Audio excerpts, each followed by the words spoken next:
Welcome to Chew the Chat Podcast.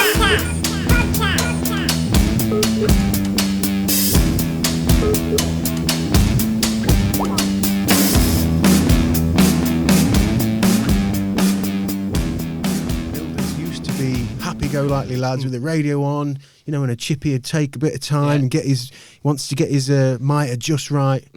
And now he's got to have yellow gloves to use a nail gun, and purple gloves to use this, and a hat and goggles, and no radio, and and he's got to spend a lot of his profit on making sure he's got this ticket and that's all these tickets that he never had to have for 20 years before to do his job. And now he don't take the time. Yeah, that's it. On that mitre anymore. Yeah, because that'll do. Because let's get out of here. Yeah, and that's it. That frequency's not good for people's energy, is it? Not at all. Not at all. So, Connor Hazelwood, you are one of the founder of Spiritual Awakening Worldwide. That's it, yep. Yeah, which is a pretty big Instagram page. That's how I came across you. Yeah. But you do education. You're doing literally classroom learning and distance learning. Yeah. So how did this all come about? What's the story? So it's Take us on the journey. It's been a journey. Okay. It definitely has been an adventure to get to this point. Okay. It basically started through a long series of situations in my life, phases that were not making me the best version of me.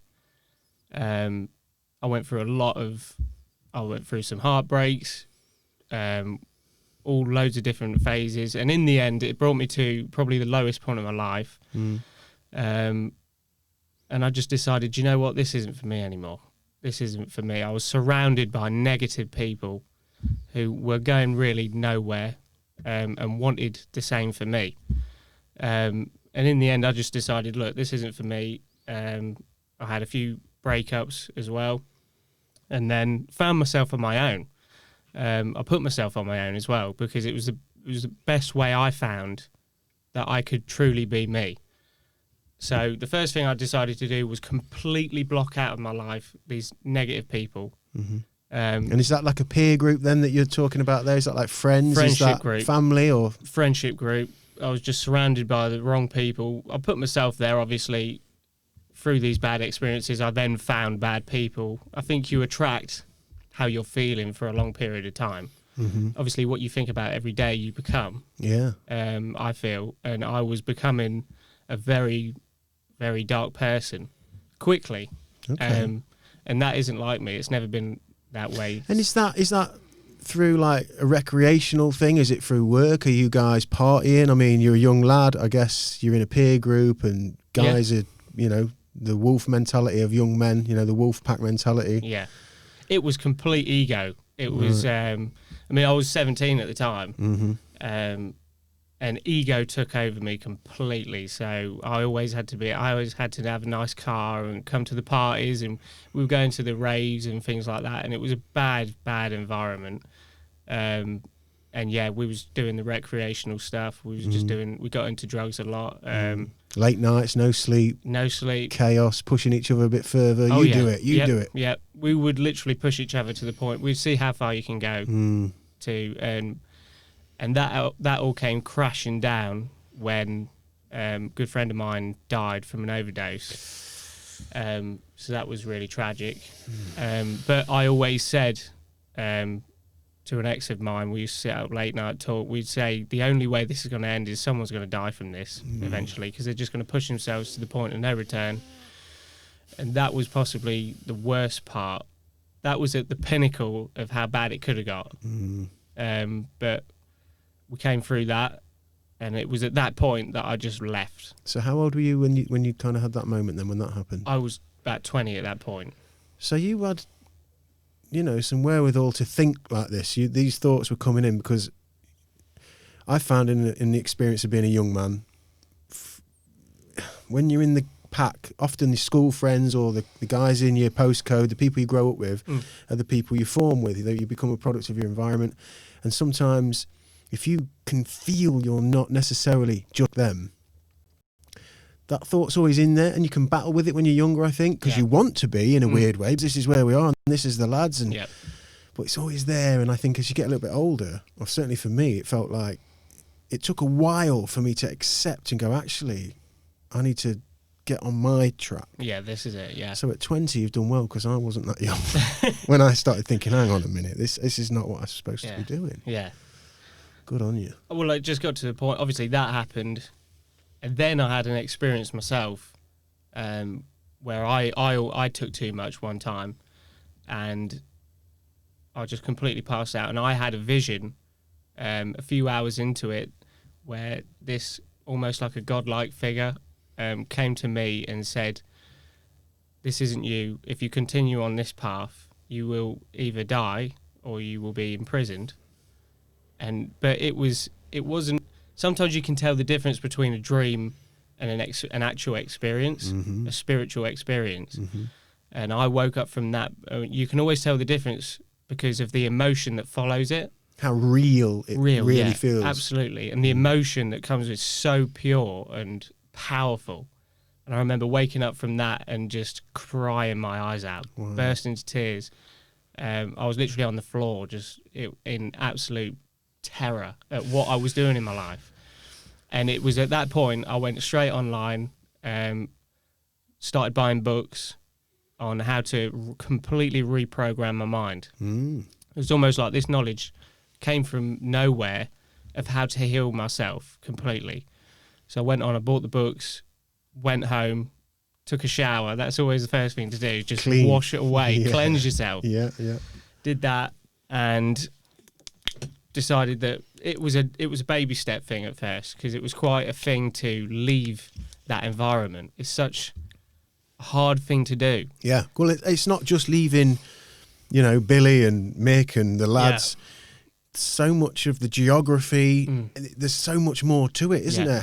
If I do go there, that's going to mean A is going to lead to B, and then you feel, I guess there's a guilt that comes over you as well, because it affects people peripherally, because there's certainly a period of time that the peripheral people you've got to make distance with as well, because otherwise it's really difficult, isn't it? Oh, absolutely, because it's almost like you build a family from it, and that's the dangerous thing, because you've gained a connection with these people now, so it's not as hard to just leave. So that was definitely the hardest point for me, was just getting away from that. But I knew, it's like I've got a friend at the minute who rings me up, and he's having a lot of problems at the minute. He's going through some situations, but he'll talk to me, and he says about changing. He wants things to change, but he doesn't actually change the environment. This is the place where I was when I was 20. So you complain, you need to change, but if you don't put the steps in to actually change, then nothing's going to happen. Yeah. And that's the definition of insanity, is doing the same thing over again, expecting things to change. Different result, yeah. So, and so that was what I did. Blocked everyone completely off of Facebook, and I isolated myself totally. And for years and years, I was listening to the external thoughts and opinions of other people of how I should live my life. And I remember, after just putting myself in solitude, just reprogramming myself and those internal thoughts, and listening to my true track, where I need to be. My mind, it's almost like your soul knows where you need to be. It's a constant, I feel like life's a constant battle between your mind and your soul. Your mind can sometimes take over, and other influences come and can take over that, especially from a young age. So it was quite a thing to just remove that and try and kill off my ego any possible way that I could, because I always had to be the life of the party, this, and to kill that, put myself completely on my own, was truly the lifesaver for me. Just literally being in my room, I would watch motivational videos. So when you said you bought the books and you're watching the videos, and I guess you're coming across, philosophical minds, who came into your life that you became kind of a mentor from afar, I guess? The first one was Les Brown. Okay. Motivational speaker. Yeah. Just his passion in his voice, the way he was talking, and the energy that came from that. That was the first one. There was many more from there. I mean, Alan Watts was another one. Yeah, we love Alan Sure. Watts. Alan Watts gets a mention on here regularly. Oh yeah, I can imagine. I think the thing with Alan Watts is, obviously I was 20 years old when I finally found Alan Watts. His voice is so soothing, Yeah. but it's so philosophical. It was like melting my brain. I'd only just started on this spiritual journey, Yeah. so it was information overload to begin with. So I decided to like put Alan to the side for a minute. Yeah, you wait there, Alan. Yeah, just sit there for a while. We'll get back to you. I need to evolve a little bit more. So yeah, I went through that. There's loads of others out there that I've got into. There's so many. And when the ball starts to roll, it's amazing. And I guess you know, at your age and at that point, the internet's in full bloom. So the wonder of maybe catching a podcast, which is something that I know that helped me in this way. Yeah. You know, and you happen to hear an interview with somebody you've never heard of, but then they connect with something. Like, it's interesting that you said there about mind and soul. I agree with that totally, because I often use the analogy of our mind. It's almost like our mind is the hard drive at this point.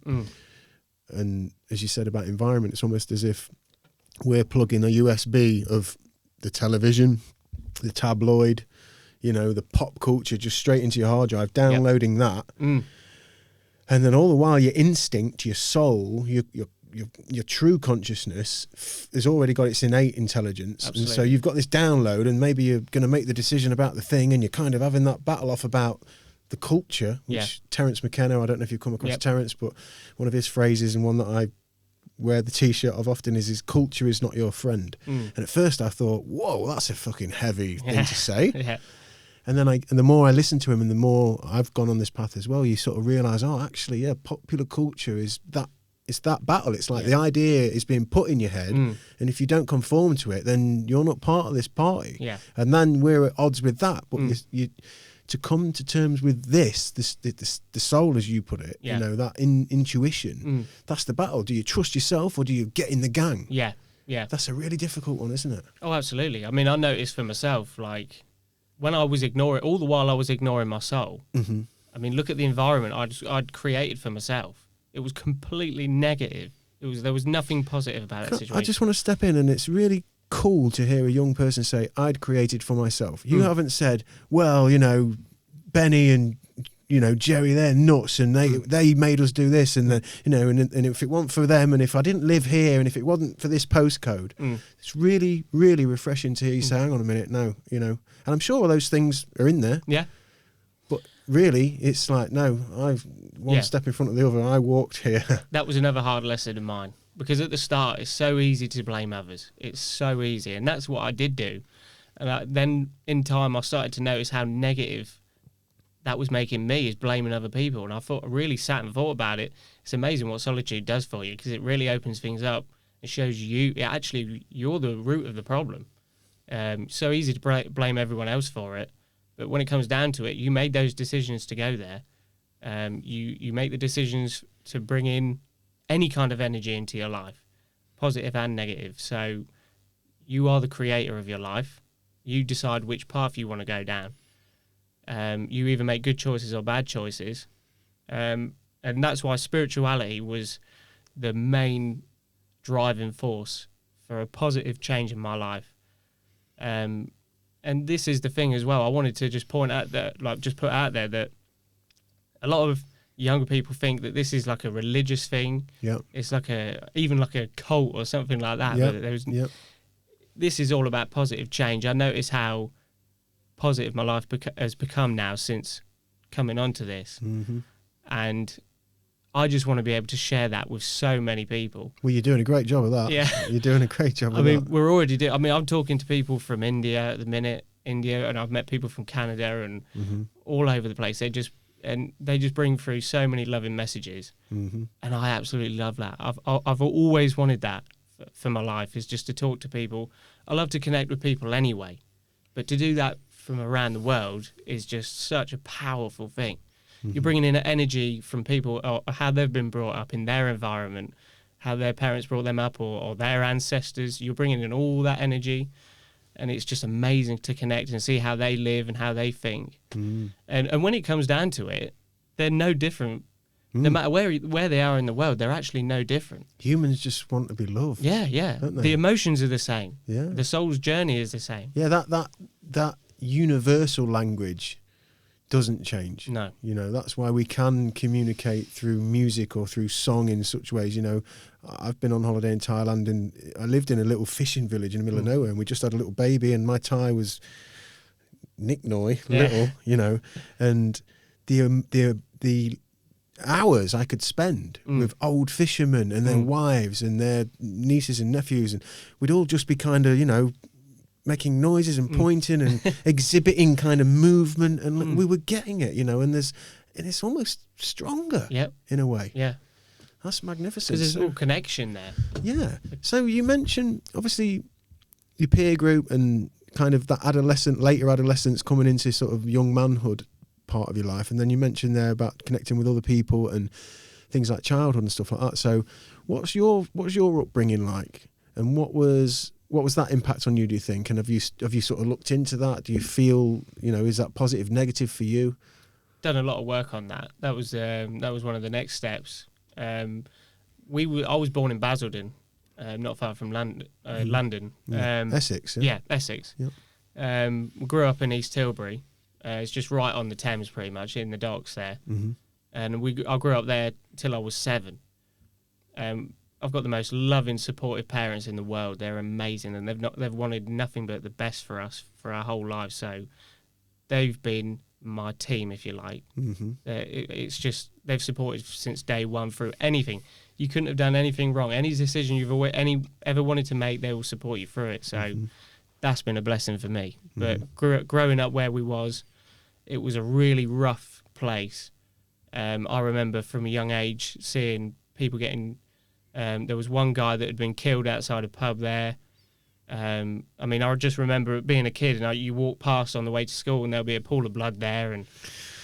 But for us, it was just, as a kid, you just don't react to it because it's not. Well, same thing. You don't know what it is. And it's also just part of the environment, isn't it? Yeah. And at that age, sort of cradle to 7, whatever you're downloading at that point is literally forming your motherboard, isn't it? So that is, you become desensitized to a degree. Oh, absolutely. There was, I think there was a lot of things that happened there. It was becoming a very dark place. I mean, I've never been back there, but the final straw was when, I'm not sure if you've heard the story about the Essex boys, the gangsters that were down there. They was killed about 3 miles up the road from where we lived. And that was the point where my mum and dad said, right, we need to leave. Wow. My nan and granddad had already moved to Lincolnshire, and they just went, right, well, let's just go. So we came up here, and honest to God, it was the best thing we ever did. I mean, since then, really, I remember having friends down there, but I remember when we moved up here, I didn't really have any friends because obviously the countryside. And so how old would you have been when you got here then, Connor? 8. I was 8 years old when we moved here. Yeah. And it was a massive change. I mean, I can't even describe. Oh, the pace of I mean, powerful Lincolnshire, by the way. Yeah, powerful, absolutely. Powerful Lincolnshire. It's a safe, beautiful, historic place. God, and you learn that more as you get older and you go away and you come back. You know, you can feel the pace, and there's a safety, and there is a lovely energy here that I think you don't take for granted. Like anywhere, I mean, we could live in Hawaii, and if we were born in Hawaii, I mean, it's maybe pretty cool living in Hawaii, but you still have that nature of somewhere else is exotic. Oh yeah, because it's the enigma of the unknown, isn't it? So you get to Lincoln, and it feels different. Then does it feel better, or is it just different? Oh God, it was amazing because the countryside, there was no concrete on the floor. There was just grass everywhere. Of course, yeah. It was amazing. It was absolutely even the houses. Just obviously you've got the cottages and things like that, and it was just pure freedom right there. And you know what? I've been chasing that feeling ever since. Yeah. Just to have that. And where we are at the minute, we're really lucky because we've got fields, and that's where we're based, Spiritual Awakening Worldwide. We've got the woods and everything else, and being there is literally my charging point. It is so sacred. It's been the place of positive change for me now. So where do you think, for you, sort of, because I'm thinking about you as an 8-year-old now, and as you recollect having a feeling of like, wow, fields and freedom. So where's that come from? Is that, what's mum and dad like? Are they aware of these things? Are they kind of mindful of like these things? I guess you have to be to a degree to want to get out of the city and get away. So What were mum and dad like in that way? It had been their dream, I think, from the beginning to come up here, and they've always had the dream of a cottage and things like that. And so obviously moving up here, they completely changed as well. My dad was working. My dad's always worked hard, really hard for us. He was still working in London at the time. Yep. So it was me, mum, and my brother and sister in the house. He would work away, but he'd come back every weekend, sort of thing. So we could not have asked for anything as kids. We was always given absolutely everything, and but yeah, they absolutely loved it. To be fair, coming up here, it changed the whole family dynamic. Well, 100%. Like you mentioned it, I mean, off the bat, you've said something to me that I think, when I look around at various different guises of problems in communities, in individuals, myself at the top of that list is environment. We take environment for granted. Oh yeah. And that classic saying that we have, in fact, just before I go deep in here, Aidan, could you just the vaporizer is on there. When it's charged up, could you put that in it and just pass it back because that one's dead? Sorry, Colin. No worries. Yeah, that old adage, that saying of when you go in a party or something like that. Maybe not the best analogy, but I guess for the what I'm going to say it is, wow, what a vibe in here. Yeah. And then sometimes you might go to an after party and go, oh, don't like the vibe. Yeah. The vibe in here. Like the frequency, the room, the concrete, the walls, the pictures, the skirting boards, all the same. The combined energy of people within that environment is what dictates how we all feel. Absolutely. And a good vibe, we're high frequency, we're up, and everybody's like, wow, and we're lifted, literally elevated.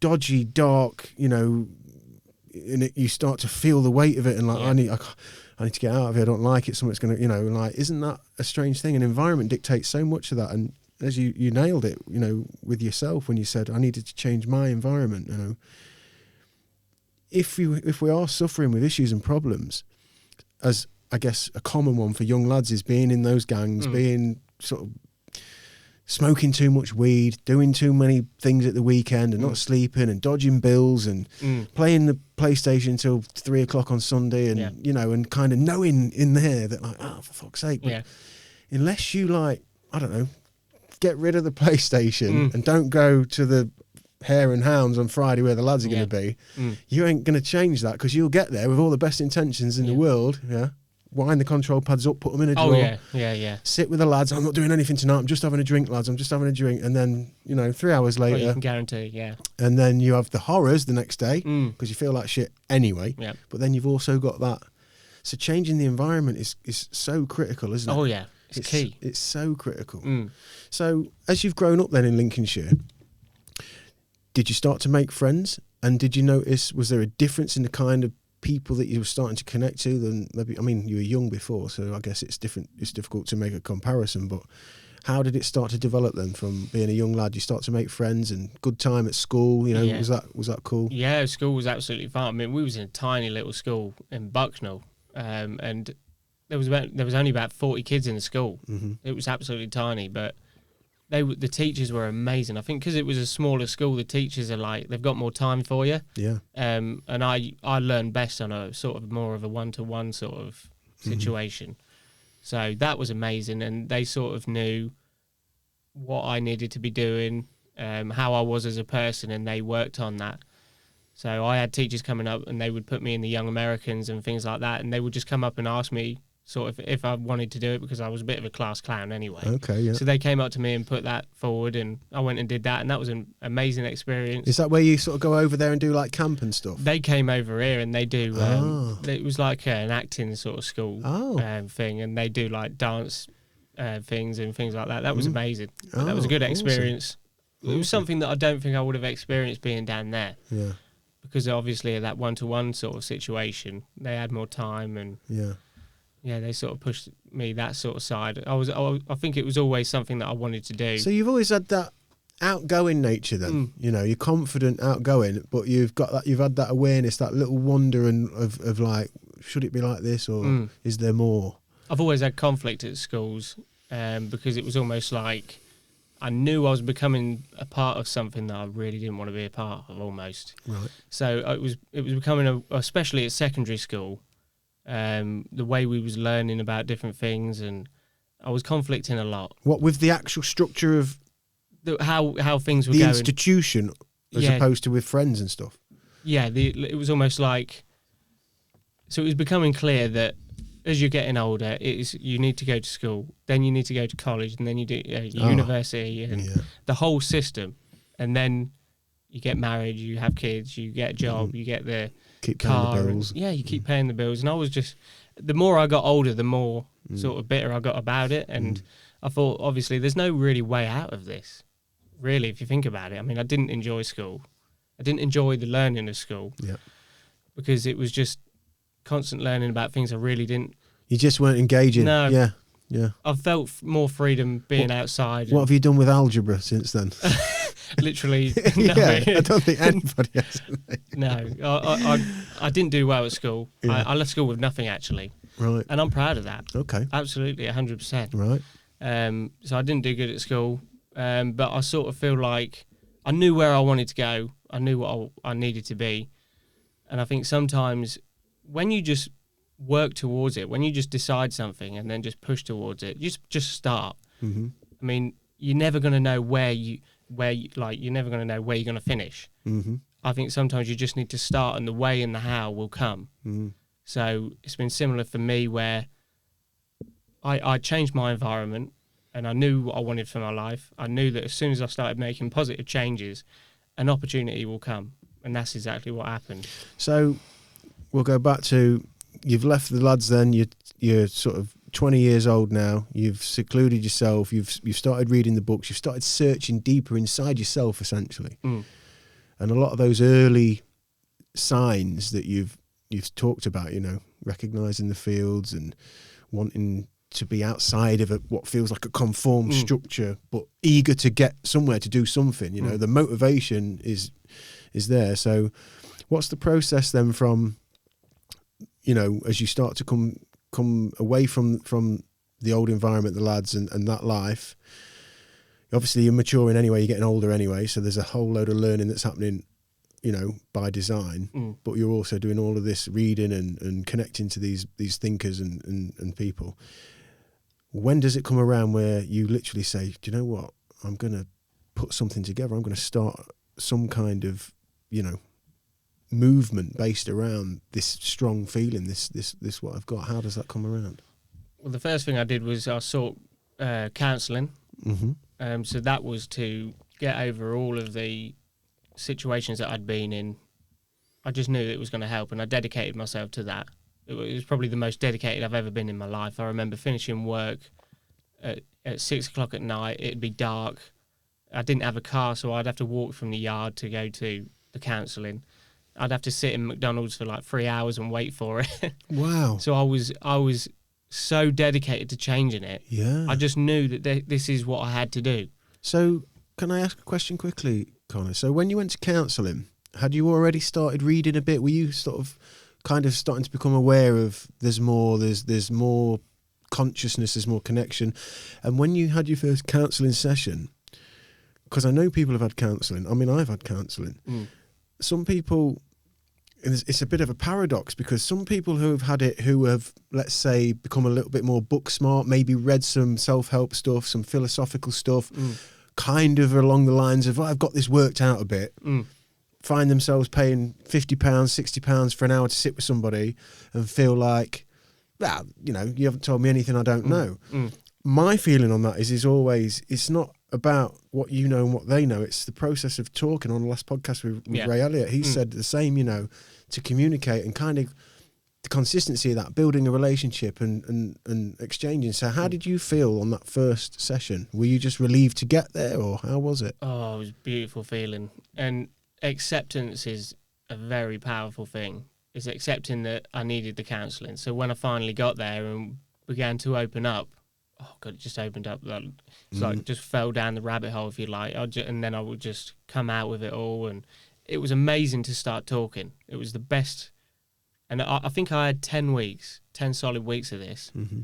And when the 10 weeks were finished, I felt completely brand new. And you were back to back. Is that once a week, every week? Yeah, I think it was twice a week, actually. I was doing it on a Tuesday and a Thursday. Wow.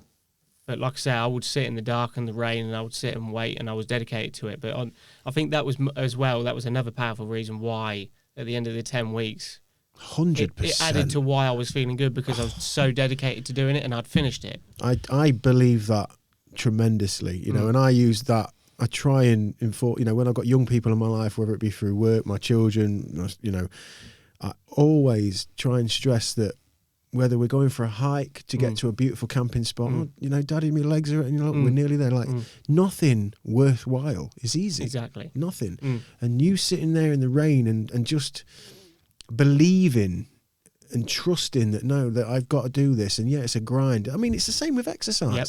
You know, you do 20 press-ups, the last 5 are fucking murder. Yeah. And you could just stop at 15 because I've done 15. Yeah. But you do those last 5, that's where the money is. Yeah. That's where the learning is. That's God, where the character is. That's where the growth is.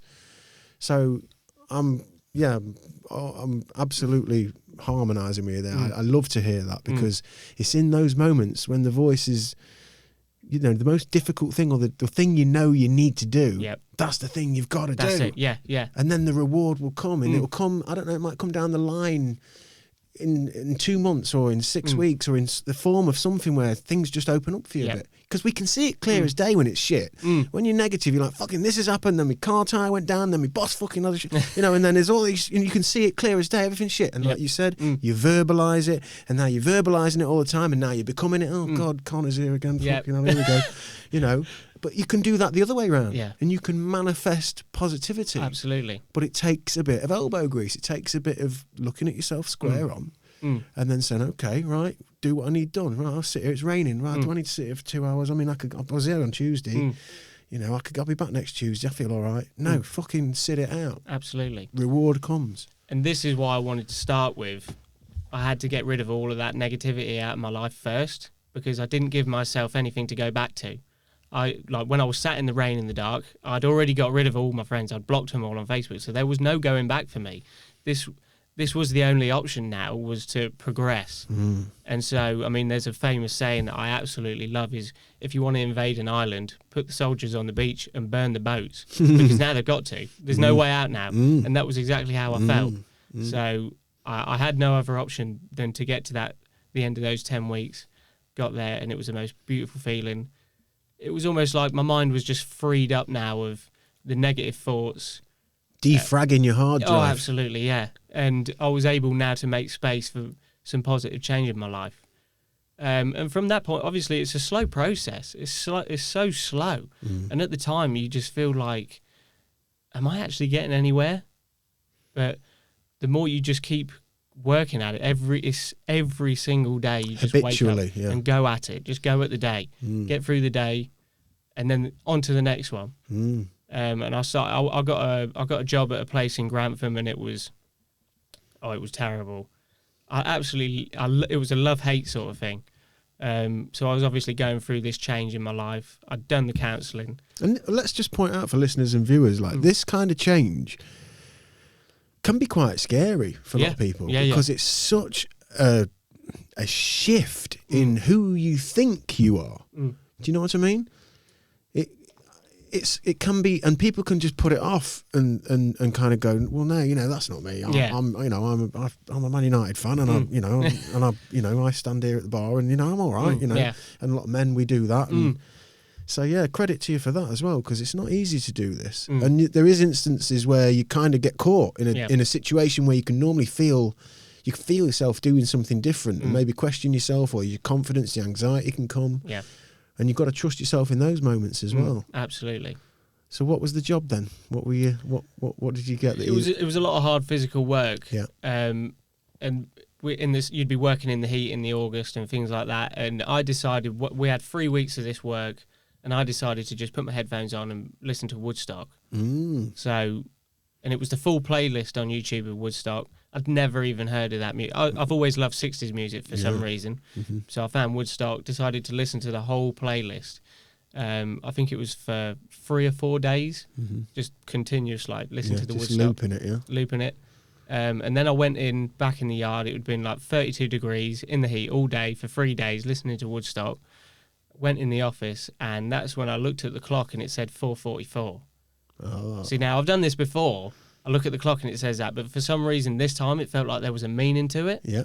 And I'd never had that experience before where I thought that there was some meaning there. Mm-hmm. So I just straight away pulled my phone out, looked online at the meaning of 444, and it said it was a spiritual awakening. Mm-hmm. And at that moment, when I saw that on my phone, it was like an explosion in my head. So that connected for you then? That really felt visceral and like, oh, wow. It was physical. It was pure spiritual and physical emotion, feeling.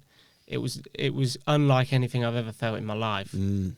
And it was a feeling of pure love that came over me for myself and everything around me. Yeah. And it was at that point that all the days leading up to that made sense. Okay. And that was the spiritual awakening for me at that point. Wow. And from then, dreams became just completely lucid and meaningful. Like there was meanings to my dreams now. Yeah. It was almost like messages from spirit guides and things like that. Yeah, it sounds like it's so many accounts that I've heard and read about this, I guess, let's call it an awakening, an epiphany, a kind of, I mean, we've got woke culture now and things are kind of getting a bit blurred with the whole liberal left and all this stuff. But what we're talking about here is literally a human elevation in in what you think is the life outside of your skin, to use Alan Watts, and then what's happening inside your skin, which is you, you know, like, and the shift of like knowing that you're it and it's you and what you do is going to determine what it is. Definitely. And then what, you know, and I think Alan Watts says one of the ones that I love that he says, which is so simple and it blew my mind. It took me a while to kind of digest it. And it's as simple as you are what happens to you. Yeah. And I was like, what happens to you? Yeah, but what if, you know, I got knocked around when I was a kid and, you know, and then I read more into it and watched more videos and listened to him explain, you know, more and more. He's like, well, you know, if you are that kid that got knocked around and you were a victim of, you know, are you a victim today or are you somebody who's gotten up, you know, and putting positivity out into the world? Because you are what happened to you. And I was like, whoa, fucking hell, that's like, basically, life's fucking difficult. It's hard. Shit's going to happen. No one's getting away with it. You know, and the sooner you face yourself and accept yourself, warts and all, you'll start to find things open up. Absolutely. Synchronistically and otherwise. Did you get any blowback from your friends when you kind of cut off? Did you get anybody kind of falling out with you? Did you get any kind of issues? At first, it was a problem, but that was something that I was prepared to face. Okay. I knew that was going to come. I knew that was going to happen. But nothing that like caused issue, you know? No, and the reason for that is because it was for selfish reasons that they was falling out with me. Right. So there was never really a true sort of friendship. It was almost like, what can you do for me, sort of thing. So I understood that very quickly and decided that, are they your real friends?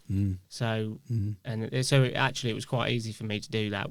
Only once I'd realised that was the case, it was then easy for me to just find that peace in solitude for myself. Good on you, man. You've exhibited some strength, especially at that young age. The other thing I'm interested in, so as you're becoming more conscious and you're the world's starting to make more sense and you're making changes, what was your things like exercise and diet and things like that? Did you start to learn about food? Did you start to learn about physiology and how the body and the mind and exercise and yoga and stretching and breathing? Did all that come in as well? Absolutely, yeah. That came in. It was quite a long period after that, but I mean, for me, it was all about my mind needed completely reprogramming from all of that, and it was once I'd got my mind sorted, then came through the healthy eating. And even the vegan lifestyle, it's not something that I've got into just yet, but it's something that I'm definitely looking into. I just love the idea of it.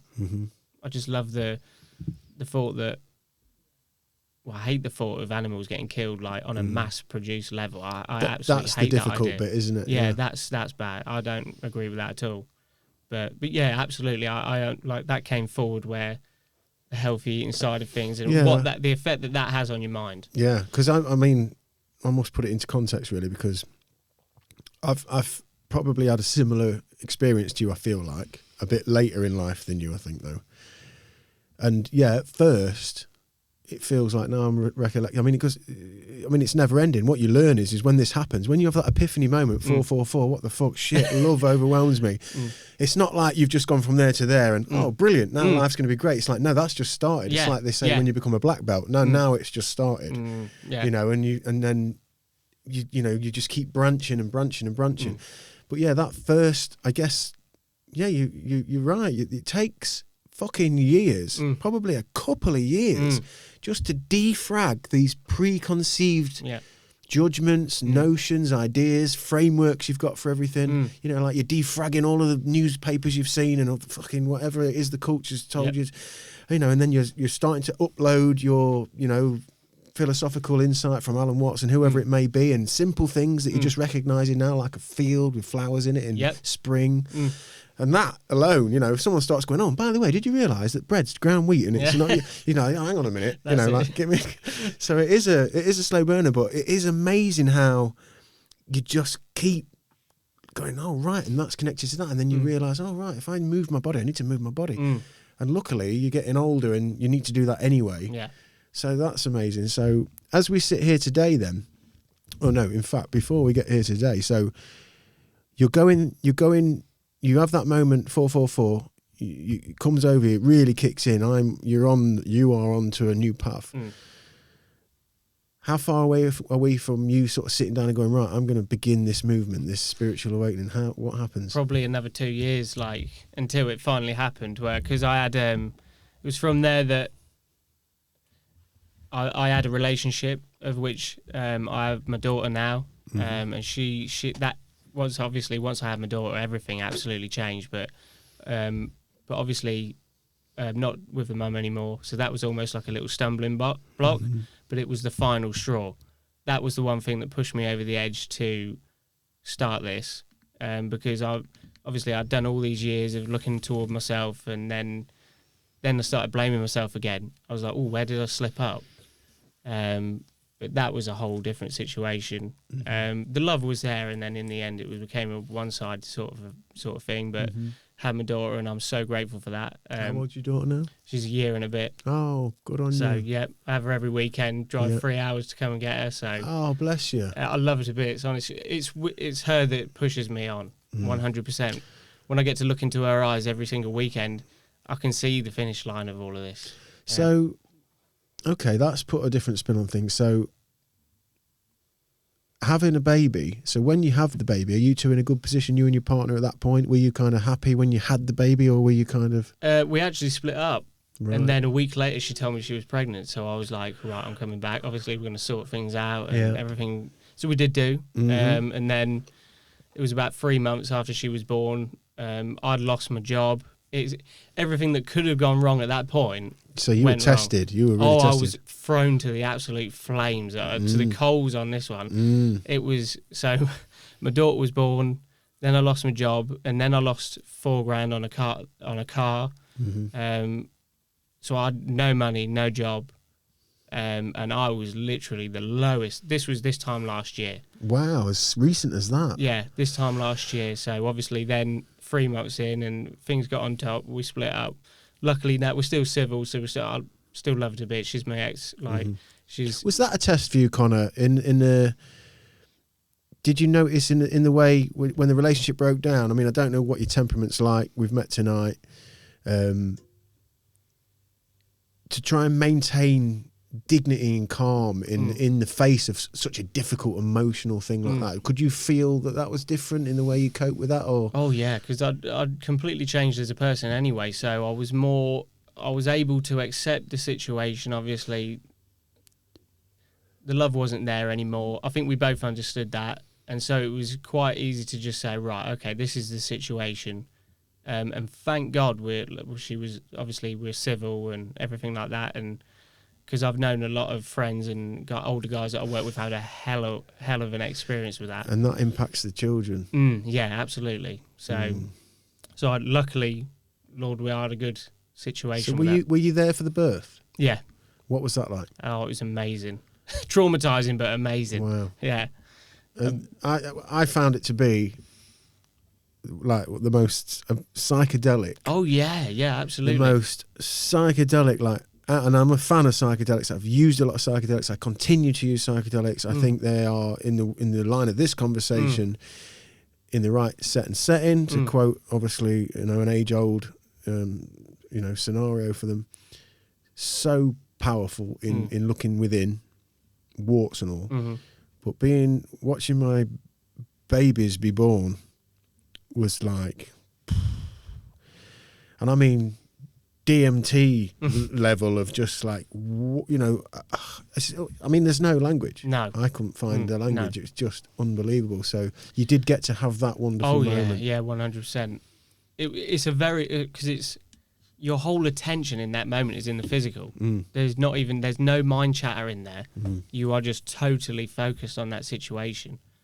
I mean, I actually had an out-of-body experience before she was born, where we was laying in bed one night. This is very psychedelic. She woke up, she was in some pain, and I just sort of went to sleep on her, sort of thing, with my head like resting on her, went to sleep, and then I had this out-of-body experience where I came out. The room was still the same. It was still dark. The room was completely the same. And I remember just standing at the end of the bed and hovering over where we was both laying, so I could see myself and her in the exact same position. And as I went down, I went into her stomach almost. And as I got under the layers of the skin, I could see like the baby there in the exact same position, upside down, and all these colours coming around her. Whoa. And I remember waking up and being like, whoa, like, that was an experience. It wasn't just a dream. Yeah. And I just said, I've just had the most amazing experience. She said, you've only just been asleep 30 seconds. It was literally like I'd fallen asleep and had that within seconds. But you know that feeling when you wake up and it's just so real? Yeah, I love this conversation as well about this, because this is, as we mentioned, DMT, something I'm fascinated with, and we've got some DMT specials coming up. We've got an author who's written a quite a prominent book, I think that's just come out, and also a friend of mine who I know through my tattoo art. He's my tattoo artist essentially. He's just had one of his first DMT experiences, and it's absolutely blown him away. It's if it's as real an experience, because we obviously measure everything like this, don't we? But an out-of-body experience like that, for me, something like a DMT experience, and my child being handed to me when I'm stone cold, whatever's real that impacts you on such a level that internally it shifts something in you. What's real and what's not real? If that happens to you, if you are touched to the point of like your trajectory is elevated or changed, or is that real or not real? That to me, it feels real. Oh yeah, absolutely. If I can, literally shift the way I think about something through an experience that I've had that was all happening in my mind, that's as measurable as, to my experience, as getting on the scales. Yeah. That's how it feels to me. Absolutely. And I get that from you talking about that experience. Yeah, definitely. Yeah. But we go into that we've got a transpersonal course for the spiritual awakening. Right. We've got it on there. That goes into that. The out-of-body experiences. It also goes into the proof of life after death and the studies that have been going into that. I did that course. Also goes into remote viewing and things like that. Oh, wow. As deep as you could want to go into the transpersonal, that is as far as it will go. Oh, okay. So that's one course that we offer on the website. Okay, well, we'll get into that then, because I'm intrigued. I've been going through the website. The website looks great. Looks really accessible. Yeah, it's wonderful. So, baby's born. You're kind of a good few years into, like, your trajectory's changed. You've shifted your life. You're feeling positive. You're manifesting good energy. You've got yourself in a relationship with a girl. It doesn't go great. You're pregnant. So all of a sudden, like, you've been tipped on your head. The car, the money. Yeah. So what's the process like building that back up? And obviously, I imagine you've got that heartbreak of not being with your baby girl day in, day out, but you're using that as motivation, those weekends, and that's kind of feeding your motivation that way. It was totally my fuel, I believe. Just again, it was the dedication to push myself. I mean, obviously, there was no way I was not going to see my daughter. You mentioned a 3-hour journey then? Yeah, so obviously from Woodall to Grantham, I pick her up, drive back, and then I do the same trip to drop I her see. back. So for listeners, viewers, we talked about the powerful Lincolnshire Oh, area. yes. So we're kind of opposite ends, aren't we? G-Town, Grantham is on the south side, and Woodall Spa, which has got one of the best golf courses in the world. Yeah, I think it's the 20th best, in the world. It's ranked. Yeah. It's often ranked in the, so you're making that journey right across town and back with your little baba. Yep, every week. And it's the best thing. I just absolutely love being with her. And she teaches me so much about myself and life, actually. So loving as well, so pure.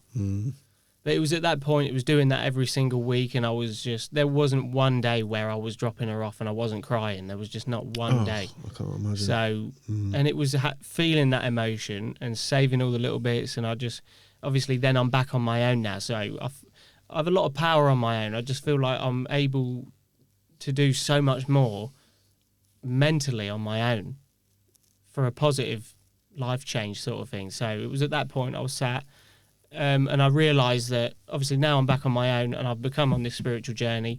I need to get out there and surround myself with like-minded people this time.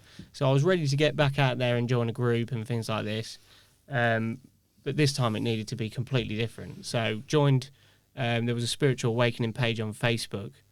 So I just joined loads of them. They're just constant. Even if they're far away, I'm connecting with like-minded sort of people. Yeah, totally. Which is one of the positive, we should point out, aspects of social media, Yes, the ability to connect to people, that have got a similar interest and, that you might not necessarily find, a couple of doors down. Yeah, exactly.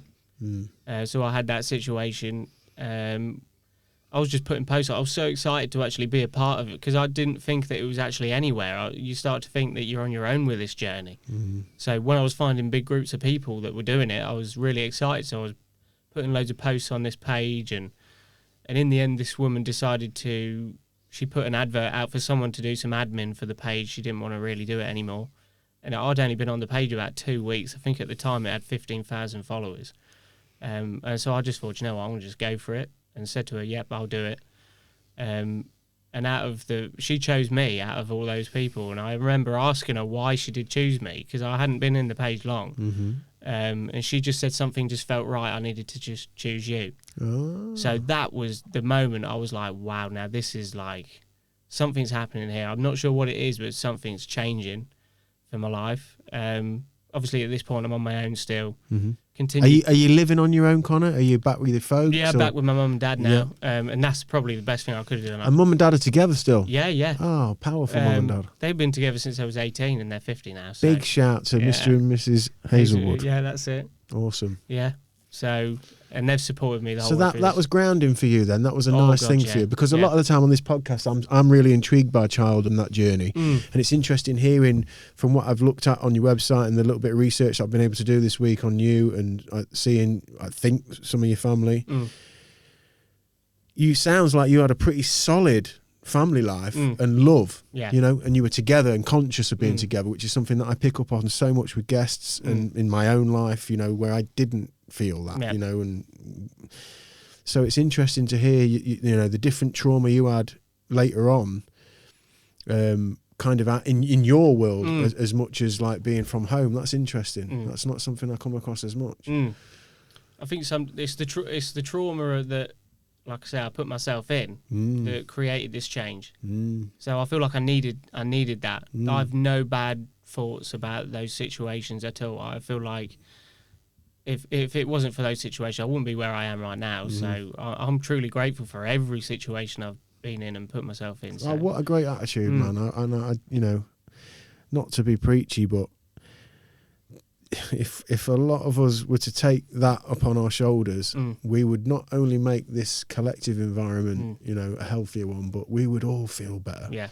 Because we are all guilty of kind of just, putting our shit bits under the rug, because you can't see them. But over time, and as you mentioned before about getting help and doing that 10-week block and being dedicated, and you've had an epiphany and woken up quite young, and a lot of us don't. A lot of people leave it. All the signs are there. The longer you leave it, the more difficult it is to turn around, look square at yourself, and say to yourself, you know what, I got that wrong. Yep. Got that wrong. I was wrong. That's a fucking difficult thing to do when so much momentum's built up behind you. So being back home then, so you're back with mum and dad, you're in a loving environment, you feel safe, you feel part of something with them, and you've connected with people out in the world, you've found like-minded people, and then you through your spot, the lady said it felt right, and now you've got a admin position on a big page that is essentially sort of being the dictator and sharing and you know, and connecting these people, 15,000 people. So how does that go from day one then? What's the first post you think, Jesus Christ, what am I going to do? Yeah, I was quite nervous about it, actually. I didn't know what I was going to do. I mean, I've only been in this journey like not so long. I've just been through a bad breakup and I'm thinking, gee, what am I doing to myself? Yeah. So I remember, I was at work as well while I was doing these posts. Right. So did it come, I'm interested to know because, you know, social media's evolved so much. So did it come with like a basic brief? Did you say, look, we need X amount of posts? Or was it just like, no, go for it, just do your thing? Yeah, I think she was sick of like sort of running and posting, so she decided to just like put someone in there and just see how it goes sort of thing. So I just rolled with it and I put posts up and I'd always type some information with it. So it was quite a thing for me to do, and I think it helped me a lot. Well, you'd have been learning no end doing that. Oh yeah, absolutely. I was surprising myself for the things that I was coming out with. Like, and I just thought, where's this even coming from? So, but I did that for literally 2 weeks, just 2 weeks, until I decided I could do this for myself. Yeah. So you're always thinking on the edge of the next thing. I like that. I like that. Yeah. I was waiting for an opportunity, and if it was ever going to come, it was then. So what did you say? Did you sort of just say thank you for that, or how did it go with the lady? I messaged her a bit later on, and I just said, listen, I can't thank you enough for giving me that opportunity. I was just so grateful for that, because it just, obviously, if you look at a brick wall, you can just see other bricks, or you can try and find a window in that wall. And she gave me that window to just say, right. And the fact that she chose me out of all those people, and I never understood why, but she just said something felt right. That was at the point where I was like, well, maybe that was the reason, because I just needed to. Well, I love the way you keep allowing yourself to open a door. Again, another analogy we've used on this podcast, you know, there's a lot of doors out there, yeah? And you can open one. And if you don't like it, you can shut it. You've always got a choice. If you never open it, you'll never fucking know. Exactly. And that anxiety and the fear, and they're like, oh, what? Yeah, but what if I'm not good enough? I can't possibly post. Yeah. What would I say? And I'm not going to be good enough. And it's everybody feels that. Yeah. Everybody feels that. Everybody's got their fear. And it's not to say that if you just say, right, fuck it, I'm going to do it, it's going to be a great post, but you'll learn something from that. Yeah. You're going to take something from that, whether it's the, fuck, I can't do this, this isn't for me, or, right, shit, I got that wrong, but I reckon if I do that, I'm going to nail that. And then, fuck me, John keeps posting, and John wants me to, and then fucking that, you know, and you got to keep allowing. George Harrison said something. He said they got caught in they got the bus. The Beatles used to lay on top of each other in the back of an old shitty little bus before they got big. Yeah. Driving around the country, and they'd lay in the back of the bus, keeping each other warm. And they end up in a ditch one night. Paul McCartney's panicking. It's quite bad. They're upside down, you know, and they're all like, fucking, oh, you know, Jesus Christ. And what we're going to do is 2 o'clock in the morning. Obviously, I don't even know if there's that many pay phones, never mind. Anything else. And George, he said, it's Paul McCartney, powerful Paul in the studio with us. Paul. He says, George just turned around and said, look, lads, something will happen. And that stuck with Paul. What was cool about it is that stuck with Paul McCartney. And Paul McCartney said that we started to, in the midst of all the crazy madness and the hysteria, he said, we just stuck with that. You know, like, didn't get carried away. Something will always happen, whatever it's going to be. Some of it will be bad, some of it will be difficult, some of it's going to hurt. But let it come in. And I love that you're exhibiting that. Yeah. So you do 2 weeks, you say, thank you so much for that. She's cool? She was pretty pissed off, actually. Was she? Because you were doing a great job. Yeah, because I was putting it on there every day, and she obviously wanted someone to help her out, and I was only there 2 weeks, so I think she was pretty wound up by that, but it was just one of those situations. It's always hard to leave like someone behind and do that. That was always going to be hard, but I was just truly grateful. Let it happen, and just moved away from that. And the very first thing I did was jump on Instagram, because I just believed that Instagram was a lot better way, more powerful platform. Yeah, to just run with and sort of get the message out there a lot further. It feels to me anyway, and I might be a bit of an old dafty now when it comes to social media, but it feels like the culture's just a much more, and I don't know if it's to do with the fact that it's predominantly it's pictures talking, people write stuff, and it's not necessarily here's my opinion kind of Twitter, Facebook-esque. It just feels like the culture down there is much more connected in a weird way. Absolutely. Do you know what I mean? Yeah, so definitely. you obviously felt that, and you've jumped in there and gone, right, I'm going to start a page. So you've just started a page from scratch and gone for it. I laid on my bed and I just thought, what am I going to do? What am I going to think of for a name? And I just thought, you know what? I've been through that much stuff in my life. I need to go big with this one. This isn't just going to be just a little group thing for my local village or anything. This needs to be big now, because I've worked so hard to fix myself, to heal myself, and now's my chance to prove to everyone that I'm not just. I need this for myself. So I just thought I did a meditation in my room. It was like an hour-long meditation, and it was one to meet your spirit guides, and one came forward, and it was like a worldwide. It was like an image of the earth, and it was hands around the earth. So it was like a connected, like one love, like one religion, one love, one race, one gender. We was all together around the earth. So then Spiritual Awakening Worldwide came straight into my head, went straight on Instagram, made the page, and then the rest is history there. So you say the rest is history, which is very humble, because it's not easy to build a page. What year was that when you started that page? Was this?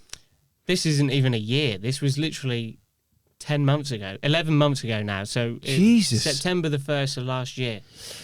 So as a, and listeners to the podcast, people who are watching this now, who just basically subscribe via YouTube, they just see the videos. When I do the audio podcasts, I do an intro and an outro, and that's kind of my little time to have a little bit of a rant, and I update people with the context of things happening in and around the podcast, upcoming and so on.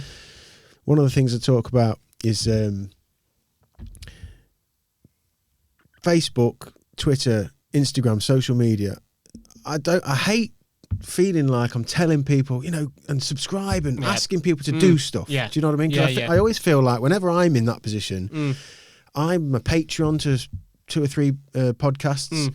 I subscribe to newsletters. There's things I do that I've set out and done myself, as opposed to, because I genuinely feel like doing it, and I always feel like that's the way to do it. But of course, people do respond to, if you could subscribe, that'd be great, and blah blah blah. So every now and again, I remember to go, oh look guys, could you, if you subscribe on YouTube, that's great. And obviously just telling a friend's amazing. And we don't really use Twitter, we don't really use Facebook. We're in Instagram, we're growing the Instagram, and we've got humble little numbers at 250 something, I think.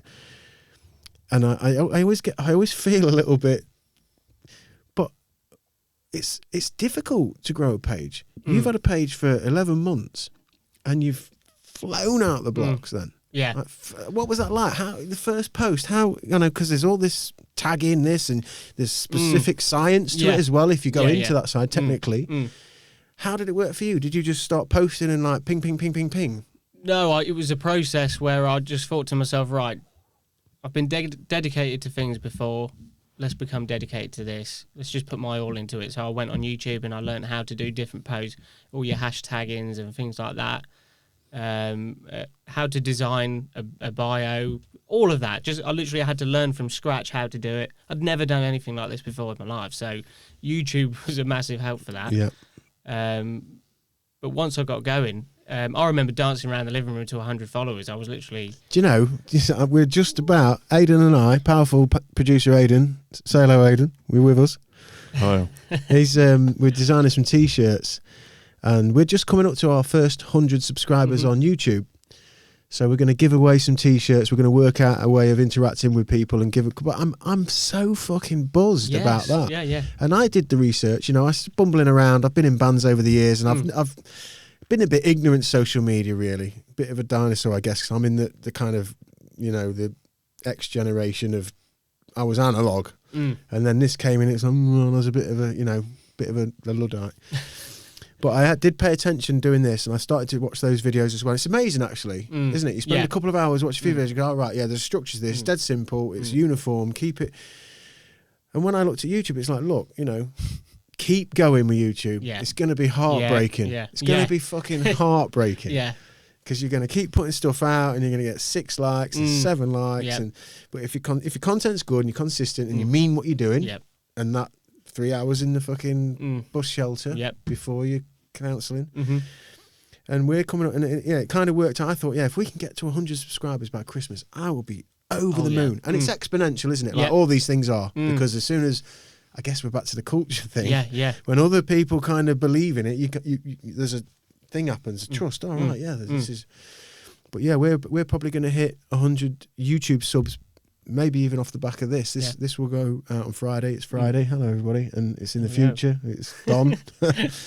So I'm just so amazed for that, and humbly on Instagram, as we're talking about with you, we set a target for 300 by Christmas. I think we're at 259 or something like that now. When I get to 300, I'll just be like, I'll be so grateful. So how quick was it that you hit 100? I can't even remember now. About 15 minutes. It was It was. I think we was hitting 1,000 a month at the start. And that was just pressing like just getting posts out there, doing the hashtags, and then you go on other people's posts and comment on their posts. And I think it was the name that was everything for it. I think everyone saw the name, and anyone that's having a spiritual awakening, I think they just type in spiritual awakening, and then they see. I thought worldwide was just going to be. It just encompasses everything. It is that anyway, isn't it? If it's a spiritual awakening, it's this Mother Earth. And this is it. And I just want to say as well, like for your channel, like it was like going back to what we were saying earlier, was when you're going into things with your heart and the love for it, doors open up. It's almost like out of nowhere, opportunities come through, and then that's where the growth comes in. So that's for YouTube as well. Like just getting fit. Once you just keep going with it, the sort of doors start opening up out of nowhere, and you go, "Oh, that's where that was." Because you mean it. You mean absolutely. Your heart's in it. You mean it, yeah. And if you are, pulling off some good content and it's consistent, because those things are the things you learn, aren't they? Yeah. Were you what was it? Were you posting like once a day? Were you storying once a day?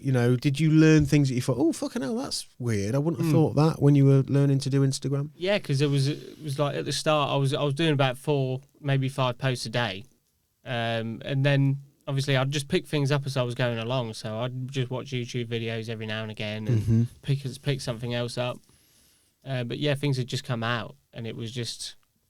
It was slow at the start. And do you get many direct messages? Do you get people hitting you up and sort of giving you I bet you've been privy to some people's quite emotional contact, I imagine. I've had some comments on there, people saying that they love the posts and that it helps them think in a certain way, and it sets them up for the day to sort of have a positive day. And that for me was everything. Because from everything that I've been through, I didn't really. I isolated myself, so I didn't really have many people around other than my family, obviously, for that.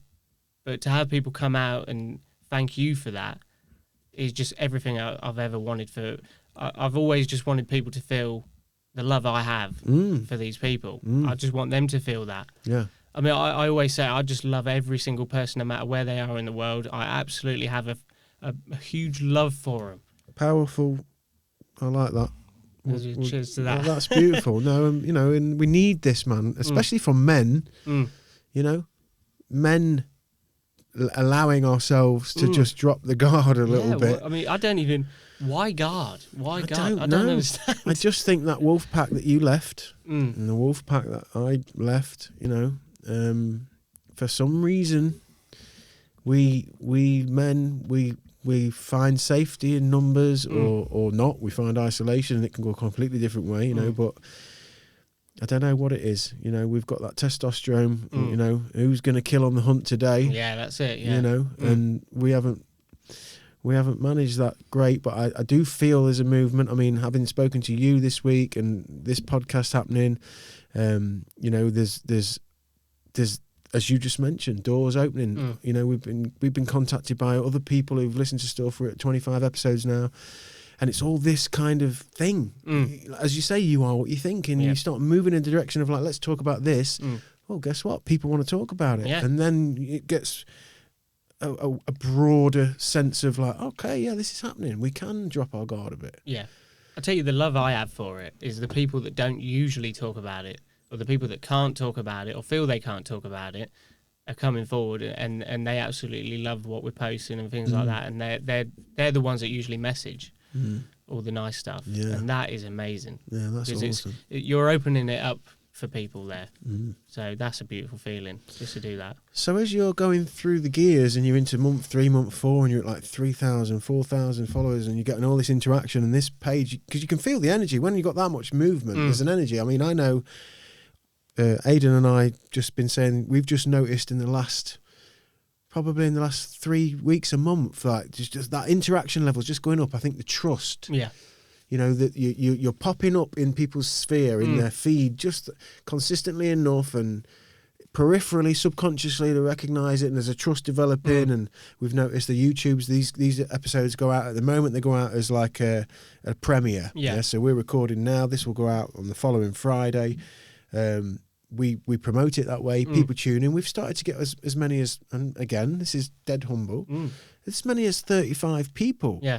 Watching them, like, and that's people like seeing the posts on Instagram or what have you, or getting a link from a friend and saying, "Oh yeah, 8 o'clock tonight, there's going to be another episode of Tudor Chat." I love that. And that's fucking mental. Yeah. Like 35 people are like, "No, fuck Corrie, we're watching Tudor Chat." Exactly, and that's where the magic comes in. Turn that TV off. Amazing. And then, you know, some of those people will go, "Oh, Billy, you've got to fucking see this. Check this out. This was great. This conversation, blah blah blah blah blah." And that is such an empowering thing. So. Are you, as the page is popping and you're getting this real reaction, where does the education bit come into it? At what point do you realise that you can actually share this in a kind of an official academic way? How does that come around? It was quite amazing how it all fell into place, really. I mean, I was doing the Transpersonal course at college. So basically, my mum she owns Ridgeway College alongside the professor that writes our courses, Graham Cockin. Right. And Julia Hazelwood's my mum. So they run it's a counselling college. So they run that. It's at the top end of Lincoln in Greetwell. So am I right in saying that your mum is in the counselling? So your she's versed then in the mindfulness of being a human being. Yeah. Right. That makes sense for you. Yes, this is it. So I've been drip-fed. Yeah. Drip-fed completely. And at times I was like, what are you on pushing about? back. I was like, what are you even on about? I was like, I don't even want to hear this sort of thing. Over the years, I started to find myself coming back to my mum and saying, I've just had this really amazing thought. And then she said, do you remember when I said that to you about 2 or 3 years ago? And I'd be like, oh yeah. So it was laid in my subconscious waiting. Yep. So it was almost like she was programming me. She knew I was wanted this change. And once I'd accepted the change, everything fell into place. Yeah, so. You defragged the bullshit off and absolutely. got back to the core memory. Yep. And now we literally, so instead of pushing away on that, me, my mum and dad literally sit sometimes every single day and we will have these conversations. The TV's off. We go deep. Oh, what? Real deep. Do you know the simplicity of that? Yeah.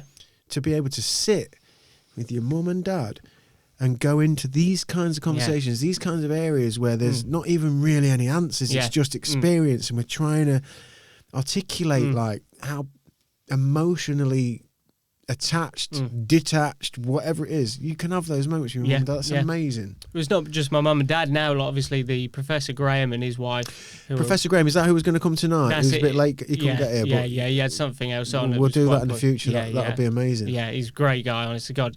Very intelligent. And all the courses that he's written have come from source. He said have come from absolute source. Right. Very spiritual.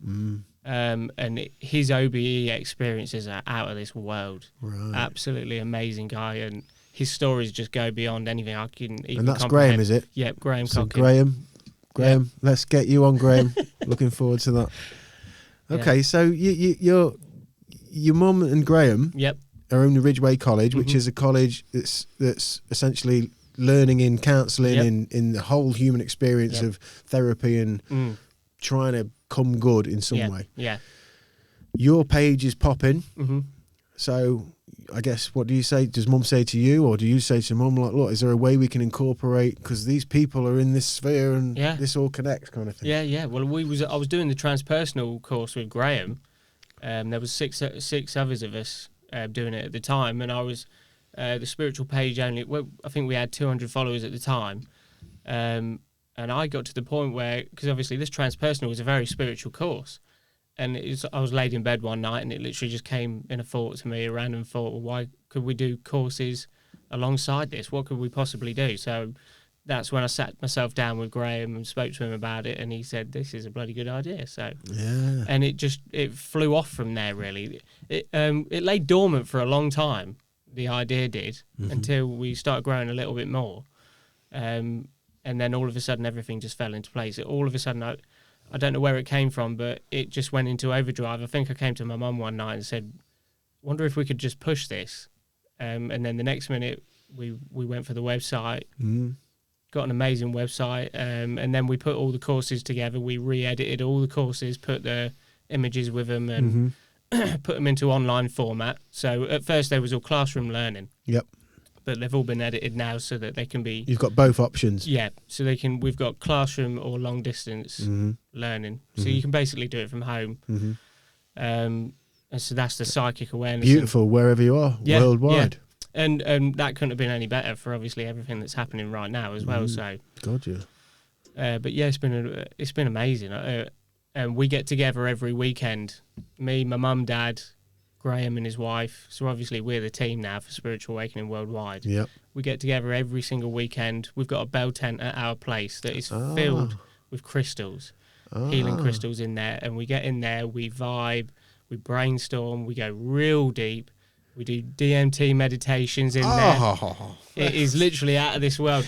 We all like take a crystal each. And I mean, last week we did a DMT meditation in this bell tent. And at the end of it, Graham...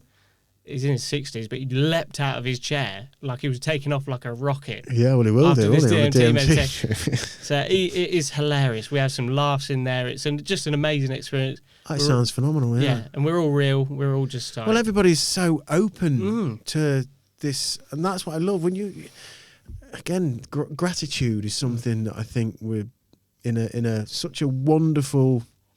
abundant time of being a human being, because we're not chopping each other's heads off down the square anymore. You know, we've got iPhones, we've got comfort, we've got heating, we've got aircon, we've got, Netflix, everything's... It's easy to, gratitude can get lost along the way for the simple things. Oh, yeah, definitely. Can't it? And to be able to just go in a tent with your mum and dad and some close friends and go deep, and we're talking, like, this is not conventional deep, is it? When you start talking about DMT meditations, that's such an empowering thing in itself.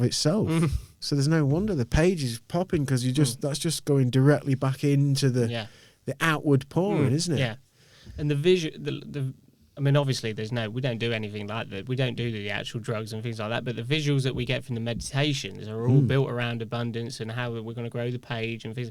So we're brainstorming every single week. We come up with new ideas. And I think that's what's helped towards this going so quick with all the courses and everything like that. And now we're just like brainstorming near enough every day. But yeah, every weekend we still get together and we'll do it. That's and your little girl's kind of in this. She's in this sphere, in this energy, so she's getting that little hard drive USB is picking up some really, really nice, warm, connected energy, isn't it? And that's a beautiful feeling, because she's very aware. So I take her in the woods a lot, and I just let her touch the trees and just almost like grounding and connecting with the earth. And obviously she comes in the tent and we do, and I just notice the change in behaviour when she's there and she does that.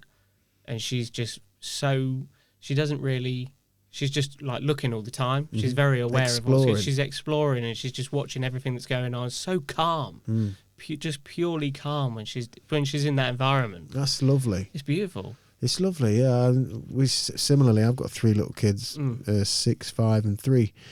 And we go camping a lot. We've always done camping but we've kind of gone from kind of campsite camping with a big tent and a cooking stove and to literally wild camping somewhere remote in the woods, little fire, little tent, Yeah, that is amazing. minimal. Yeah. And the kids, you know, watching. I mean, I have these moments quite regularly. I don't know if I speak about them that much on the podcast, but talking about the gratitude and the simplicity and those moments of, like you mentioned, the 444, and you just have a visceral, physical moment of like awareness.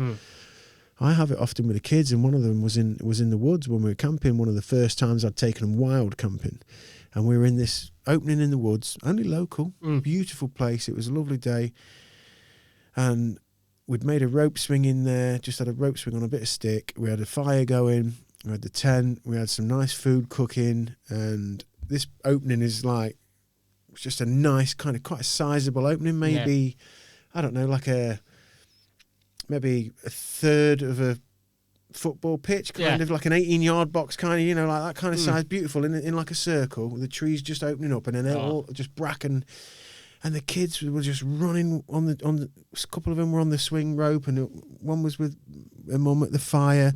I was turning sausages. We had a bit of music on. You could just hear the creak of the trees and the.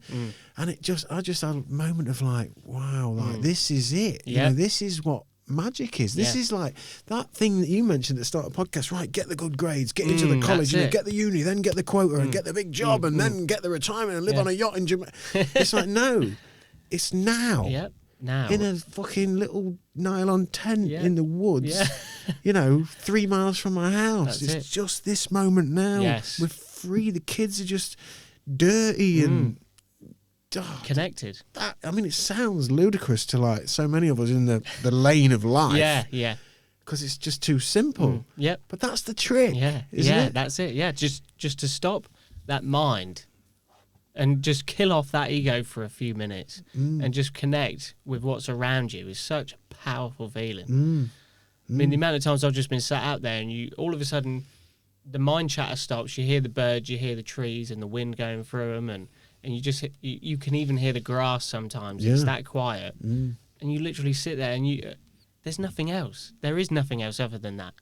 In that moment, there is no stress, there's no worries. When you're in that moment, there's just you and that moment. And when you feel that positive feeling in that moment, it just attracts more. It does. It certainly does. And one of our sponsors for this podcast is Go Deep Flotation. Something that I do. And it's weird, you know, because I've been doing that for quite a long time, a few years, probably since about 2012. And for a long time, it was like the version of my woods. I didn't know it at the time, but it was the shut off. It was the cut off, the complete, that isolation you spoke of, the visualization, just I mean, never mind all of the benefits I talk obviously to the listeners on the audio version of this podcast when I'm explaining the sponsor and Go Deep. You know, physically it's amazing for you because you're floating, you're alleviated from gravity, inflammation, everything. But psychologically, you know, the whole sort of harmony of your being. But what I've noticed in this year, the year I've made the sort of the transfer from normal camping, conventional camping to wild camping, that's what I've started to feel massively in the woods. Yeah. You know, never mind being on my own, whether it's me and a friend or me and my family, sitting on the leaves and the soil, you know, and like you say, the grass sometimes you can hear. I'm starting to recognise, that kind of simplicity is here. And it's age old. I mean, we all, and again, it's a cliche, so we kind of go for a walk in the woods, you know, take your shoes off. Do you get to the point where you say if like an animal comes along, do you seek meaning in why that's just popped up? It's almost like sometimes it's like, I don't know, a weird way you feel like you can communicate. Yeah. That probably is way far out for people right now. But no, I've certainly had that. I've certainly had that. We were in the woods. It's actually, I did an actual episode that I did totally impromptu. It was my first wild camping night with a friend of mine, David McGregor. He's on one of the early episodes.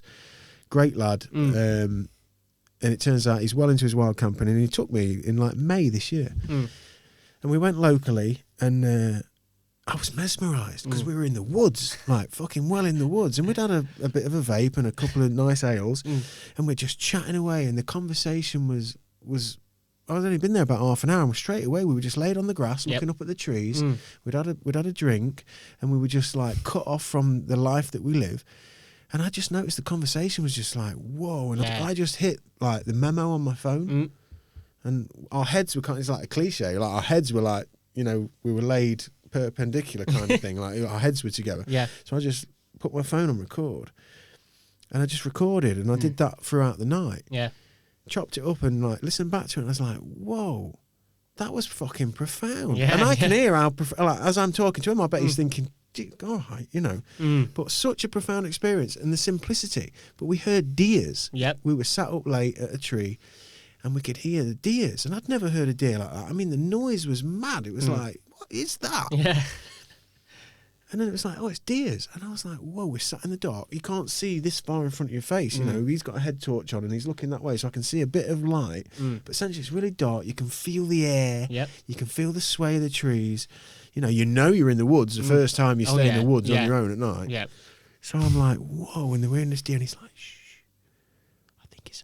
And I'm like, I think in the podcast I use a bit of humour, it's not a bear, is it, Dave? Yeah. And he's like, and he's a Yorkshireman, and there's a real long pause, and he's like, I don't think so, no. But yeah, hearing that deer, I had a moment there, it's like, fuck me, yeah. I'd normally be probably falling asleep on the sofa now, watching whatever the Netflix, and there's nothing wrong with that. Yeah. It's just you recognise, oh, there's more. Yeah. When you can have a moment like this. And since then, I've been out every opportunity I get of a weekend. Oh, yeah. And it sounds like this is what you're doing by going in the tent and just shutting off the screen, the blue light and all that, and just going into the simple nature of whatever's going on there. I mean, humans were doing this from the beginning, so, I mean... And how much they achieve from that. I mean, I'm really into native Indians and things like that. It's the way that they connect with the earth and the way they treat the earth and things like that. I really agree with that. But I mean, in the week for me is my screen time where I don't watch TV, but I'm on YouTube a lot, like constantly Me too. Same. training my mind. Same. Like or meditating and things like that. So yeah, hardly ever on the TV, but at the weekend, that's when I really connect with the earth, and that is just such a beautiful feeling when you can do that. No, it is. It's amazing. It's immense. It's and seeing kids doing it as well, introducing kids to it and realising, oh, this is great because this has happened early for them, and this is going to go into their psyche. So. You notice how quick they just accept it. It's like you can put them in front of a TV, or you can go outside. And the utility that they gather from having that outside life, you know. Even when we were doing conventional camping, I remember saying to my wife, I said, look, it's going to probably be a bit fucking stressful, to be honest, with the three of these, you know, bombing down wherever and getting there late and it's raining, we've got to get the tent up and blah, blah, blah, blah, blah. But when you pass your kid, the sausages daddy's burnt. Yeah. Right, look, I've burnt them, but that's what you're having because this is what we've got, you know, and there's a few burnt baked beans out of like an old metal whatever it is, you know, and they look at it and they're like, at first, you know, oh, Dad, you know, that's not on my nice plate, but like, no, that's what we've got to get it down. And then they understand, all right, no, this is what we've got. And I guess that gratitude again, you know, and then they come back into the world where it's comfortable and things are good. And then we go back into the world where you've got to work for it a bit and you're going to be a bit groggy and we maybe didn't sleep great and the food maybe wasn't, you know, and then they bring that in and that expectation gets a little bit of a reality check, I think. Oh, yeah. And they eat vegetables and they eat things that have got texture and they're not just like, you know, I want a fruit shoot or not, you know, it's kind of, I think that comes from going into those circumstances where you've got to just be a bit more simple. Yeah, yeah. I mean, we do our spiritual weekends. We had our first weekend on the summer solstice and we had people that were staying. So we made it an all-night thing. Obviously, we literally just went the whole way through the night and then watched the sun come up for the summer solstice, and it was just a bit of a celebration that we had in the woods. I mean, we spent so much time in the woods trying to get everything ready for these weekends. But we all sat around a campfire. We had the music on, like proper hippie music. It was pretty far out, but and there was people there that are not really like based around that sort of environment. They're in sort of deep city in Lincoln and things like that. Don't have many woods around, and they was just. We had the fire going, and obviously every now and again the fire would start to go down, and those people were just getting up and gathering wood from the woods and then putting it on the fire. But watching them do it they absolutely loved it, and they was just saying afterwards how grounding it was, and they'd never actually felt that, where you actually have to put wood on a fire because if you don't, you're going to get cold pretty quickly. But they were doing that, and they just loved the thought that they could do that, and just to keep warm. So how do you feel then, Connor? Because again, producer Aidan and I often talk about the kind of existential quandary of we're yearning for simplicity, but the speed of culture and technology and science and progress is so counter to that. Yeah. And there's so many benefits to it, because there has to be, because this is the modern world we've built. I do feel like, in my world at least, I don't know if it's because it's my age, you know, I'm coming up to 40, and a lot of the people that I listen to and I follow and I'm around, you know, it feels like there's something happening to the male kind of psyche, development, maturity anyway. But I feel like we're pulling back a little bit from the speed and it's amazing and everything now. But I do feel more and more, it might just be in my world, I don't know, probably misread, I don't know, but it feels like we are wanting to put wood on a fire a bit, or maybe go and put a fishing rod in a lake, or I don't know, put the fucking remote down and get outside. I hope that's the case. What do you feel? What's your feelings on where it's all heading in that way? You know, as we're trying to push people, or certainly spiritual awakening is there for people to think about simplifying, as ultimately it's simplifying, isn't it? It's sort of shutting down the noise a bit, making some room, making some space, which physically leads to these kinds of things. Yeah. How does it pan out as we keep just marauding forward into the madness of code? Everyone's writing code and we're not really talking as much as we used to. How do you play I genuinely that out? believe, I mean, for someone who's a little bit of a hippie, I love technology. Me too. And I think that there's some real good things that could come from technology. I think there's obviously, like we said earlier, the beauty of being able to talk to people from around the world. I just feel that a certain, whether it's a system or what is happening at the moment, is in the hands of people that are maybe just out there for greed or whatever. I'm not sure, but it's not in good hands at the minute. I don't believe that it is in good hands. I think that there's a lot of manipulation going on out there. I was actually looking at something last night where TVs run at a certain frequency, and the frequency is fear. That's the emotion that is released when you're watching TV. So that's why I just sort of don't watch it anymore. Yeah, no, good but I do believe personally that it is in the wrong hands at the minute. I believe it could be used for a lot more positive and loving purposes, but I just don't think it's going that way at the minute. I know, and I think the reason for that not going like that is the reason why people are now coming away from that, because we're human beings, we're emotional, and people are now starting to see that the TVs, like you put on the news, and how negative that is all the time, and people are now becoming they're aware of how depressing it is. I think how you're right. negative it is.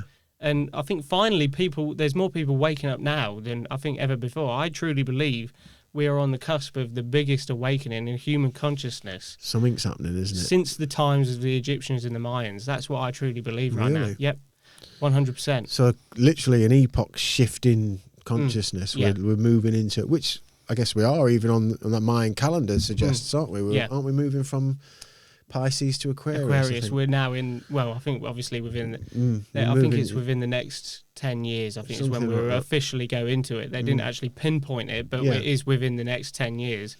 Because that's what the 2012 thing was, wasn't it? It wasn't the end of time, as though the end of an epoch, of a section of a chapter. Yeah, it does feel mad. I mean, in the time, obviously, I mean, again, I've loved doing these podcasts, and we did these podcasts throughout COVID, even in the lockdown, because the podcast I did during the lockdown with my brothers, and we'd all done quarantine and all that, and you know, we chanced it and took our risks. As you know, the studio's isolated; it's not anywhere where there's people. So we did some podcasts. I'm really pleased that we've kind of done stuff each week through this period, because, like everything, you don't realise what the fuck's happening right now. We're in the eye of the storm, and this is unprecedented what's happening right now. Yep. And I feel mad saying that because I've been lucky enough to lead a relatively normal life during this. You know, there's lots of people out there that have had fucking awful, terrible circumstances come around in the dust settling, or you know, in the eye of this storm. But as we sit here now and we document how it's affecting us, how we're feeling, at some point in the future, we're going to look back at these videos and the podcasts that we all love and all of the people that were, you know, communicating through this and go, shit, you know, what did it mean? Which direction did we go in? Because this new normal that we're all talking of, I think we're all at first, new normal, you know, and now it's kind of like, new normal. It kind of feels like that. Yeah. Whatever that's going to be, is it going to be better? It's going to be both. It's going to be light and dark. I fucking really do hope that more and more of us realise that, you know, putting the phone down or the remote down and sort of getting onto your feet and doing something, I hope that comes through more. Oh, yeah. And I'm really buzzed to hear you say you feel that way. 100%. You know, I'm confident that the people are heading that way now. Because obviously, with the Black Lives Matter thing, with, you know, with that killing over in the States and the whole uprising, I just feel like these are all little things that are happening because so much is happening anyway. We're just this far away from kind of snapping. And the scary thing is if we snap, obviously, often it's the lowest, as you know, we go to the lowest point before we rise up again. Absolutely. So there's that to contend with. It always starts with a catastrophe. Yeah. And this is that catastrophe. It's like that's the only time we realise what we've got. Yeah. Isn't it? Like they said, New York was like, for 2 years in the aftermath of the 9/11, you know, atrocity, it was like people eye to eye, opening doors, you know. Yep. But then it just seems to fade back off into you're alone with everybody and I've got to get my shit done.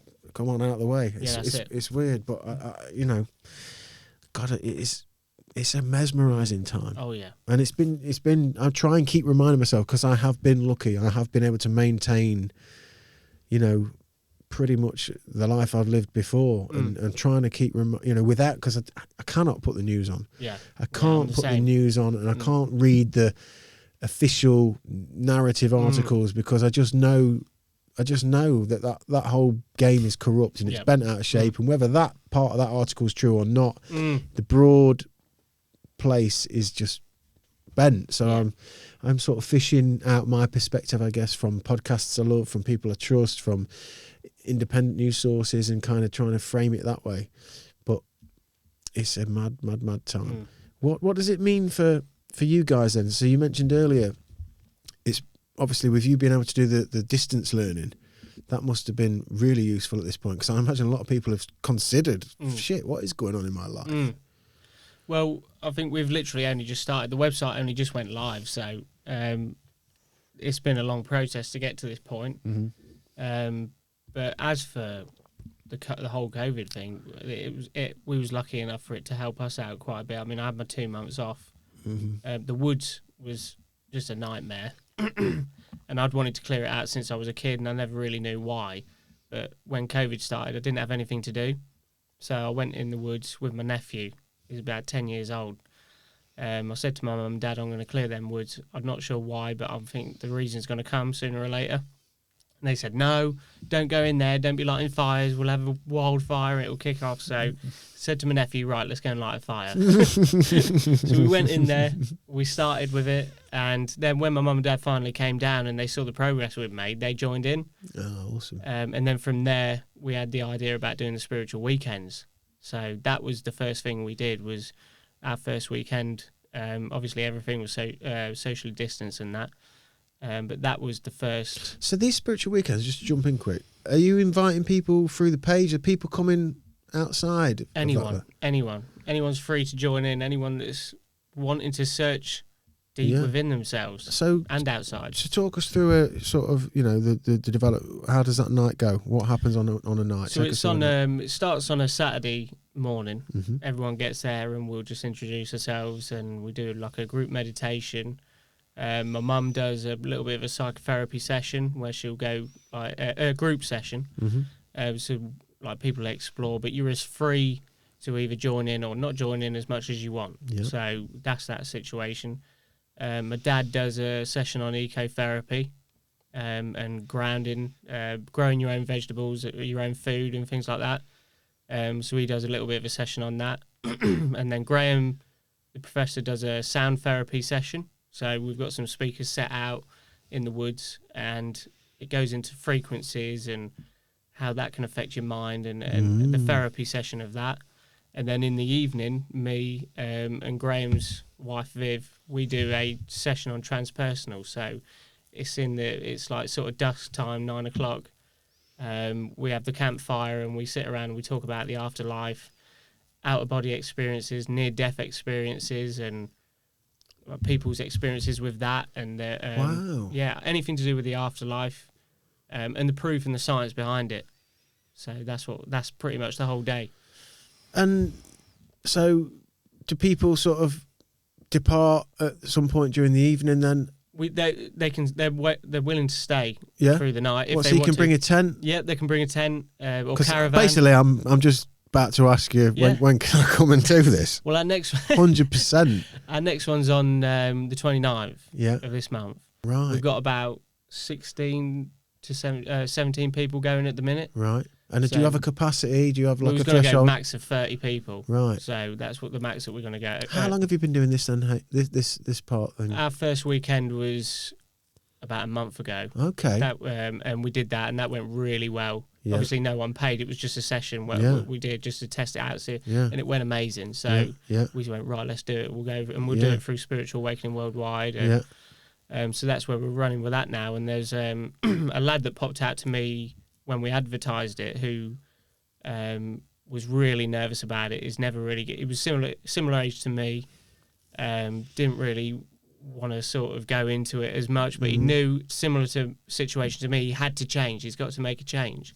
He was really nervous about it. So I said, look, just come down on your own, or whatever, and I'll walk you around and we'll talk about everything we do. And he came down with his girlfriend, and when he left, he was like, right, let's do this, 100%. Yes. Yeah, he absolutely loves it. So, but he's in a similar situation with a group of friends. And it must be such an empowering thing for you on your own personal journey to recognise a young lad in the shoes that you've worn.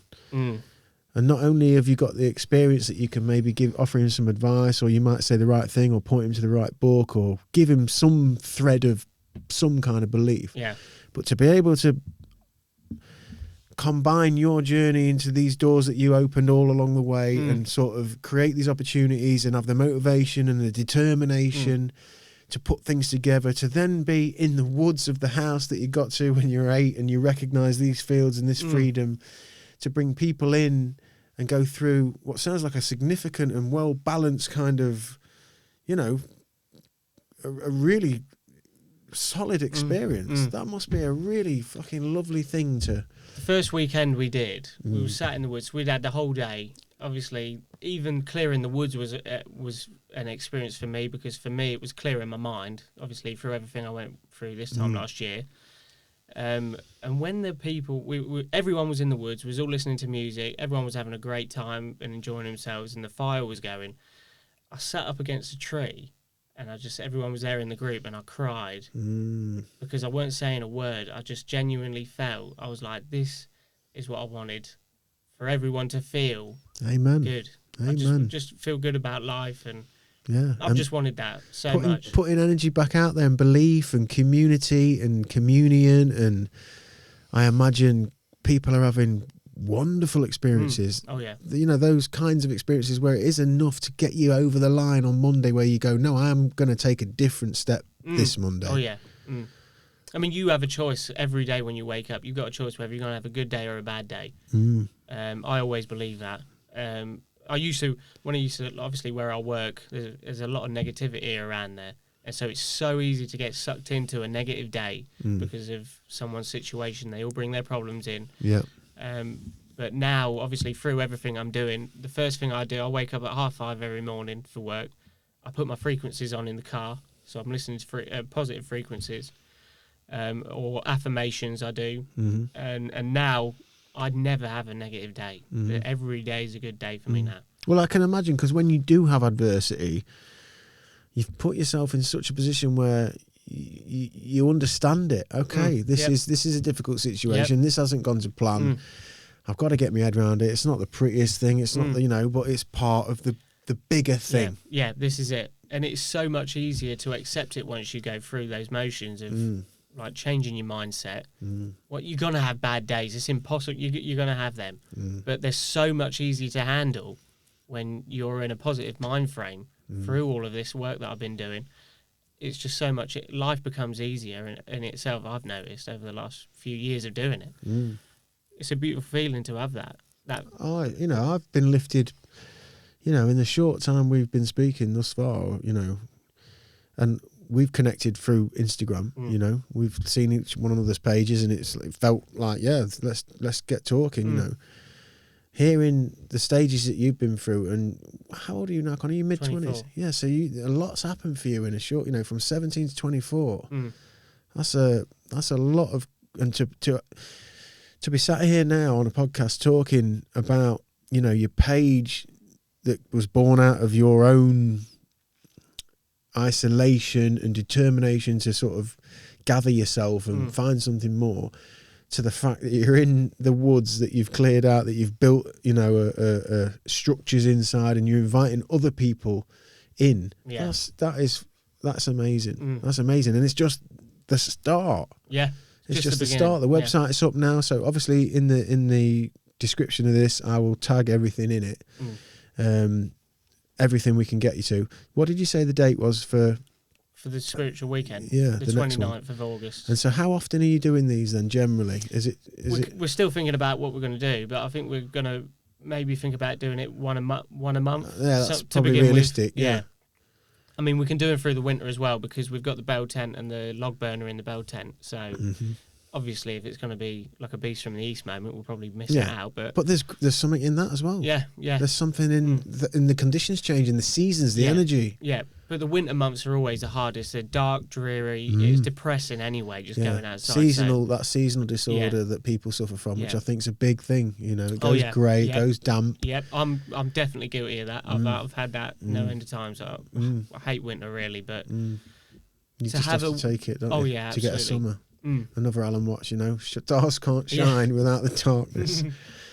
Well, listen, I've really enjoyed this, and as we said, Graham's watching. He's coming back. Yeah, we'll get Graham on as well, and I'm going to be coming over to one of these nights. More than welcome. I think the 29th, we are supposed to be on a camp, Aidan, aren't we? We've got a wild camp episode for this podcast. Yep.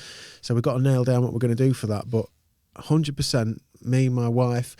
Can kids come along? Yep. Kids are more than welcome. But obviously, we're gonna have this. We're gonna have the psychotherapy sessions. But like I say, you're as free or not as you want. Perfect. So we've got 17 acres. We've got the woods. You're more than welcome to just go around the fields, the woods, explore that area with the kids or whatever you want to do. So more than welcome. Yeah, I think you're gonna have the full family turn up. Yeah, no problem. 100%. I love that. I'd love to meet your mum, your dad, and this whole setup. And Spiritual Awakening Worldwide is a really positive page. Whenever I see bits come up, I always have a read, and I always think, if it's stuff that, especially stuff that I've kind of gone down the rabbit hole a little bit, it always reminds you and thinks, and you get those little lifts. So credit to you.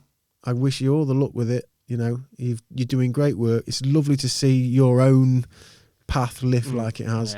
I think about your daughter, and I think, this is going to be amazing for her. It sounds like your mum and dad are just, they must be really proud of you. So awesome. Thank you. An honour. Thank you. Appreciate it, Connor. You take care. Brilliant. Thank you, Andrew. Peace.